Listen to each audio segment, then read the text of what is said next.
Сәлеметсіздер ме, құрметті оқушылар? Мен Алматы облысы Ақсу ауданы Бижарас Садырбайұлы атындағы орта мектептің көркем еңбек пәнінің мұғалімі Умарова Асенгүл Оразбайқызы. Бүгін балалар біз 5-ші сыныпта қыз балалармен үй мәдениеті бөліміндегі сабағымызды өткіземіз. Сабағымыздың тақырыбы жеке бас гигиенасы және өз-өзіне күтім жасау. Осы сабақта балалар қол жеткізетін мақсатымыз жеке бас гигиенасын ережелерін зерделеу, салыстыру және әртүрлі шаш пен тері күтімін анықтау. Балалар, сабағымызды бастамас бұрын мен сіздерге жұмбақ жасырсам ба деймін. Жұмбақты ойланып, мұқият жауап берсек. Бірінші, тіс тазартатын құралдар. Ойланайық.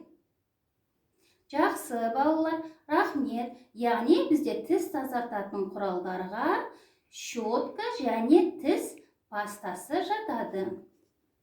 Екінші жұмбағымыз.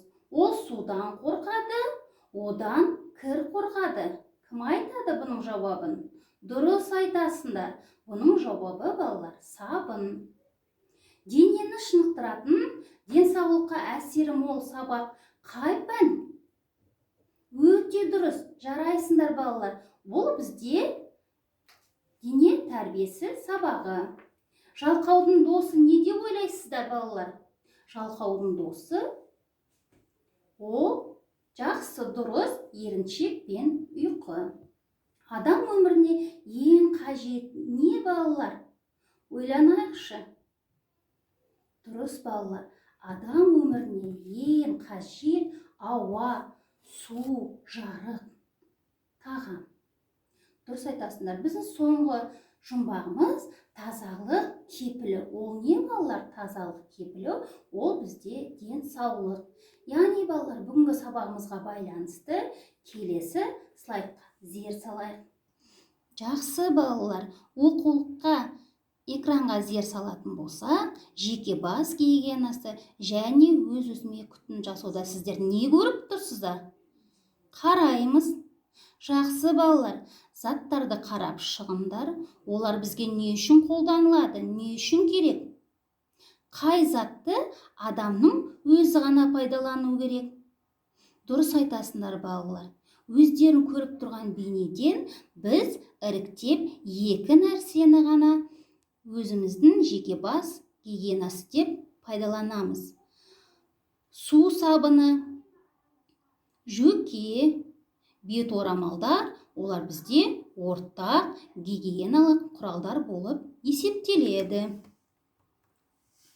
Жеке бас гигиенасы дегеніміз ол күнделікті денсаулықты сақтап, оны нығайтуға бағытталған шаралары.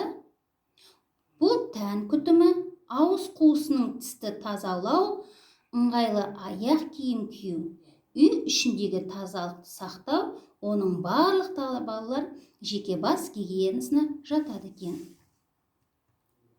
Жеке бас гигиенасы жаңа сөздік қоры, балалар. Жеке бас гигиенасы. Орыс тілінде личная гигиена. Ағылшын тілінде personal hygiene. Есімізге сақтадық па, балалар? Жақсы, балалар. Жеке бас гигиенасы және денсаулық бізде кесте түрінде берілген. Яғни бізде ең бірінші күн тәртібімен бастауымыз керек. Яғни тазалық, денсаулық кепілі. Сонымен қоса, балалар, терге күтім жасау ол біздің әдеттегі күнделікті жасайтын жұмыстарымыз. Ауыз қуысының гигиенасы, шашқа күтім жасау, дұрыс тамақтану. Сонымен қоса еңбек демалыс және спортты кезіктіру, бұл да біздің денсаулық кепіліміздің бір бөлшегі екен, балалар. Жеке бас гигиенасы қарайтын болсақ, бізде әртүрлі бейнеде берілген. Баспана гигиенасы, тері гигиенасы, тамақтану гигиенасы, су гигиенасы, киім гигиенасы, көру, шаш гигиенасы, аяқ киім гигиенасы, төсек орын гигиенасы. Дұрыс айтасыздар балалар. Осының барлықтары біз жеке бас гигиенасына байланысты осы міндеттерді күнделікті міндетті түрде атқаруымыз керек. Қарап тұрса, төсек орын гигиенасы дейді. Бұл бізде төсек орын гигиенасы күнделікті күн режиміне кіргіземіз бе балалар? Жоқ, дұрыс айтасыздар. Төсек орын гигиенасы аптасына бір рет ауыстырылып отырады. Баспана гигиенасына тоқталайық. Баспана гигиенасы дегеніміз күнделікті өздерінің үйде тазалық жұмыстарын жүргізетін, ол бізде баспана гигиенасы. Тері гигиенасына тоқталатын болсақ, яғни біз күнделікті балалар қолымызды мұқият жуып, тазалап, терімізге әртүрлі майларды жағып отырамыз. Тамақтану гигиенасы дегеніміз, біз күнделікті тамақ режимін сақтай отырып, тамақты уақытлы дұрыс пайдалануымыз керек. Әдемі және қалың шаш кісіні безендіріп қана қоймайды, оның денсаулығын жақсы екендігін де көрсетеді. Адам басында 80 мыңнан 150 мыңға дейін шаш болады екен балалар. Олар бірыңғай болмайды. Күнделікті 100 тал шашқа дейін түсіп тұрады, және сонша тал шаш жаңадан өседі екен. Әр жыл сайын олар 1,5 сантиметр шамасында ұзарады екен. Шаштың 3 түрі болады. Құрғақ, орташа, майлы шаш болады екен. Құрғақ шашқа тоқталатын болса, шаштың аз дымқылдығы және май бездерінің майды аз шығаруына байланысты екен. Олар өте нәзік және сынғыш болып келетін, бұл бізде құрғақ шаш екен. Орташа майлы шаш. Бұл бізде балалар майысқақ және жылтыр, сирек сынады екен. Шашты уақытымен жуып тұру және бекіту шаштың майлығы мен дымқылдығын сақтауға көмектеседі. Майлы шаш. Шаш тері майысымен майланады екен. Ол жұмсақ және күңгірт болады екен. Майлы шашты жиі жуып тұру қажет. Шашты түріне және кірлеуіне байланысты аптасына 1-2 рет жуып тұру, ол біздің міндетіміз. Киім күтіміне тоқталатын болсақ, балалар, киім.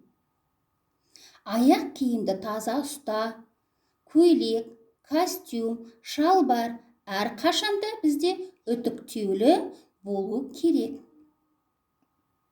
Киім ілгішті киім өлшеміне лайықтап таңдап алуымыз керек. Бір ілгішке 2 киімнен артық ілуге болмайды. Тоқыма бұйымдарды ұқыпты жинап, жәшікте, шкаф сөрелерінде сақтауымыз керек. Киімдегі кейбір дақтардың өзін кетіруіне болады екен дақтарды. Алдымен қылшықпен шанын тазалап, сорғыш қағаз арқылы үтіктеу қажет. Туштың, сырдың, дақтардың салқын сумен кез келген жуғыш ұнтағымен жуып кетіруге болады. Жуар алдында бұйымдарды мата түріне және кірлеу дәрежесіне қарай бөлу қажет. Ақ бұйымдарды боялған бұйымдармен араластырып жууға болмайды. киімге қойылатын гигиеналық талаптарға зер салайық. Аяқ киім қан айналуға кедергі келтірмейтіндей табан пішімі және өлшемі болуы міндетті. Аяқ киімде аяқ асты қыспайтындай, бас бармақты тірелмейтіндей кеңістік болуы керек. Аяқ киім жеңіл, иілгіш, жұмсақ болғаны адам денсаулығына өте пайдалы. Аяқ киім өте жіңішке немесе тар болмауы керек. Өкшесі тым биік болса, табанның пішіні өзгеріп, омыртқа жотасы қисаяды екен балалар. Сабағымызды бекітетін болсақ, балалар, бекіту сұрақтарына зер салайық. Жеке бас гигиенасына не жатады? Терге қалай күтім жасаймыз? Тамақтану гигиенасы туралы әңгімелеңдер. Киім, баспана гигиенасы туралы не білесіңдер? Осы туралы ойланып көріңдер. Сонымен балалар, бүгін біздің сабағымыз аяқталды. Көріскенше қош сау болыңыздар. Назарларыңызға рахмет.